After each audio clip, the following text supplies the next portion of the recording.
嘿，大家好，这里是炫创意，我是林翰。上一部介绍 Higgsfield， 感谢大家踊跃投票。想看可控流程，像真的在拍片，这不就来了？我先问你一个问题，你现在看到 AI 影片，第一个反应是不是，好像更清楚了，画面比较稳，但感觉还是 AI。那今天这支影片，我想讲一个比较不一样的观点。这一次 Kling 3.0 真正升级的，不是画质，也不是帧率，它改的是一件更底层的事。AI 到底有没有导演概念？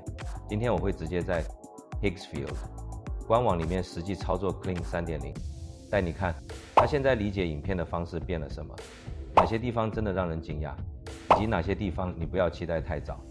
如果你有在玩 AI 影片，这一支一定看到最后。为什么 Kling 3.0 不是在一个新模型？先讲结论 ，Kling 3.0 不是单纯画面更好的升级，它比较像是把过去一次生成一段画面，变成一次生成一段有结构的影片。以前大多数 AI 影片工具，其实在做一件事，把一段描述转成一小段连续画面。所以你会遇到什么问题？角色走一走，脸变了；镜头移动时，物件乱跳；下一秒人物好像不是同一个人。有嘴巴在动，但你不知道他在演什么。这些不是因为模型笨，而是因为他根本没被训练成拍片的人。Kling 3.0 在想的事情，已经是制作流程了。Kling 3.0 有一个很关键的定位，为 Production Pipeline 设计。什么意思？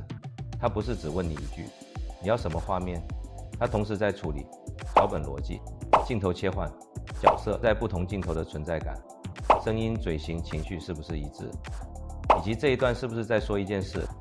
你可以把 Kling 3.0 想成不是一个会画画的 AI， 而是一个刚学会拍片的导演助理。不完美，但他开始知道，这一颗镜头是在交代情绪，下一颗镜头角色不能换脸。实际操作 Kling 3.0 能做什么？这边我会在画面中直接打开 Higgsfield 的官网示范，以统一多模态工作流程。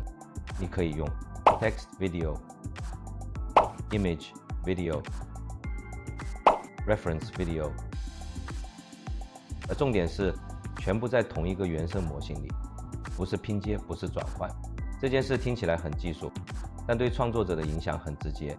你不用一直重来，你可以改影片，而不是重生一段影片。这在 AI 世界里是非常不一样的思维。例如生成。人物挥动武器，空气切割感，对手在画面边缘，就生成这个画面。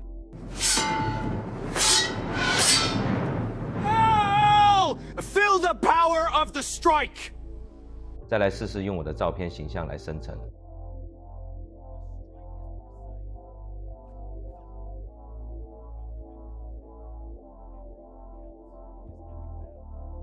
Multi-shot 多镜头生成，这是 Kling 3.0。我个人觉得最关键的能力，你可以一次生成不同景别、不同摄影机位置，甚至是有逻辑的转场。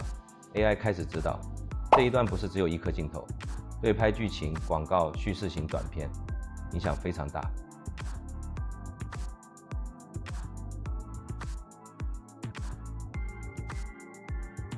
原声音讯与嘴型同步，这边我必须老实讲，它不是完美的，但它是目前少数把声音当成影片一部分的模型，不是后配，不是外挂，而是角色在讲话，嘴型有情绪，语气有目的，这已经超过挥动的嘴巴那个等级。Watch closely. The strike is precise, but no direct contact. Every move counts in this epic battle. Kling 3.0 Omni 进阶但不是必须。如果你是要角色一致性，要品牌人物，要同一个人反复出现，那 Kling 3.0 Omni 才是你要看的。它可以上传短角色影片，抓外观加声线，在不同镜头维持一致。但我也要讲一句实话，不是每个人一开始就需要 Omni。如果你现在只是玩概念、做短片、测市场，标准 Kling 3.0 已经可以让你走很远。它适合谁？不适合谁？适合想做有叙事的 AI 影片、广告、品牌、情绪型短片，想让 AI 帮你处理镜头逻辑，不适合只想生成3秒爽片，完全不在乎角色一致，希望一次就完美，不想调整。Clean 3.0比较像是一个你愿意跟他一起调整的工具，不是按一次就结束。6. 我对 Clean 3.0的真实评价，我不会说这是终极 AI 影片解法，但我会说它是第一个开始像拍片的模型，它还会翻车，还会有怪画面，但它已经不只是画面生成器。如果你有在认真做内容，这个方向值得你现在就关注。最后我想问你一个问题，如果现在让你选 A 角色一致性最重要， B 镜头运动与叙事， C 声音嘴型与情绪表现，你最在意哪一个？直接在留言打 ABC， 我会看留言，下一支影片就从最多人选的方向继续猜。如果你想实际玩 Clean 3.0， 我也把官方教学跟工具连结放在说明栏跟置顶留言。